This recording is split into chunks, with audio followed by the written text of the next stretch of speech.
യുഎഇയിൽ അവശ്യവസ്തുക്കളുടെ വിലവർധനയ്ക്ക് നിയന്ത്രണം ഏർപ്പെടുത്തി സാമ്പത്തിക മന്ത്രാലയം. അരി, മുട്ട, പാചക എണ്ണ തുടങ്ങി 9 ഉൽപ്പന്നങ്ങൾക്ക് വില കൂട്ടാൻ ചില്ലറ വിൽപ്പനക്കാർക്ക് മന്ത്രാലയത്തിന്റെ അനുമതി വാങ്ങണം.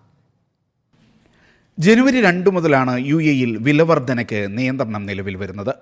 അവശ്യ സാധനങ്ങൾക്ക് 6 മാസത്തെ ഇടവേളയ്ക്കിടയിൽ വില വർദ്ധിപ്പിക്കാൻ പാടില്ല.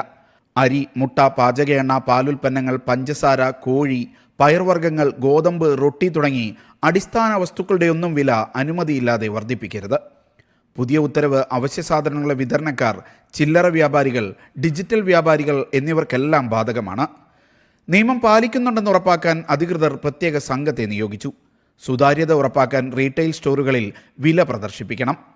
ശുചീകരണ ഉൽപ്പന്നങ്ങളുടെ ഉൾപ്പെടെ ഏതൊരു ഉൽപ്പന്നത്തിൻ്റെയും വില വർദ്ധിപ്പിക്കണമെങ്കിലും സാമ്പത്തിക മന്ത്രാലയത്തിൻ്റെ മുൻകൂർ അനുമതി നിർബന്ധമാണെന്ന് മന്ത്രാലയം അണ്ടർ സെക്രട്ടറി അബ്ദുള്ള അഹമ്മദ് അൽ സാലിഹ് പറഞ്ഞു.